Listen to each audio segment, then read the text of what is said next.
Baik sahabat, sebelum kita mulai, sekarang kita lihat dulu bagaimana e-course ini didesain. Pertama, saya ingin sampaikan dulu bahwa tujuan kita mempelajari e-course ini adalah untuk dapat diaplikasikan guna membangun personal branding kita yang kuat. Saya juga sadar bahwa sahabat semua sibuk dan banyak kegiatan. Makanya, saya berusaha membuat e-course ini secara ringkas, to the point pada hal-hal yang penting, tidak banyak teori yang jelimet. Yang penting targetnya adalah setelah mengikuti semua modul di e-course ini, sahabat semua bisa mengaplikasikannya untuk membangun personal branding sahabat yang kuat. Sekarang, kita lihat apa saja yang akan dibahas dan dipelajari di e-course ini.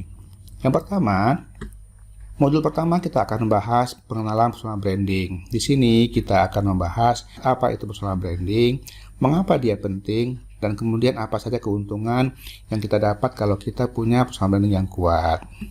Kemudian di modul ini kita juga akan membahas proses awal membangun personal branding yang kuat. Kemudian modul 2 kita akan membahas menetapkan tujuan dan narasi personal branding. Kita akan membahas mengenai menetapkan tujuan kita membangun personal branding, kenapa itu penting, dan juga kita akan membahas apa itu narasi dan bagaimana cara membuatnya. Kemudian modul 3 kita akan membahas memahami target audience. Apa itu target audience? Dan kenapa itu penting dan bagaimana langkah-langkah cara mengidentifikasi target audiens kita. Selanjutnya kita masuk ke modul 4 yaitu merumuskan personal branding kamu.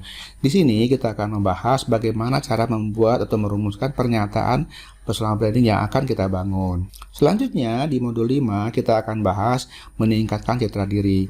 Di modul ini kita akan membahas apa itu citra diri dan bagaimana kita bisa meningkatkan citra diri yang positif. Selanjutnya, kita masuk ke modul 6. Di modul 6, kita akan membahas meningkatkan keunikan dan nilai kamu.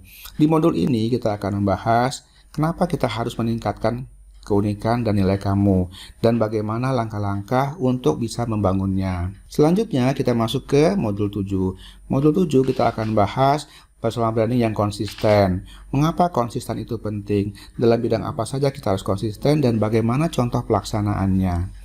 Kemudian kita akan masuk ke modul 8. Modul 8 kita akan membahas mempromosikan personal branding kamu.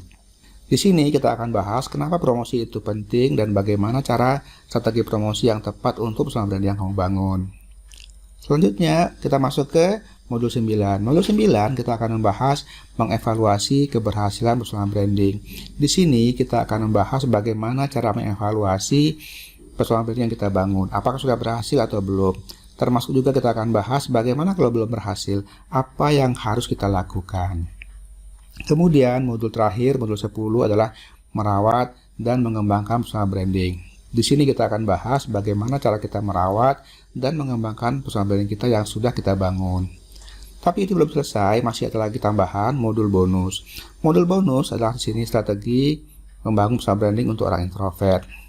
Mengapa ini penting? Karena ada beberapa strategi khusus yang harus kita lakukan kalau kita seorang introvert yang ingin membangun personal branding kita.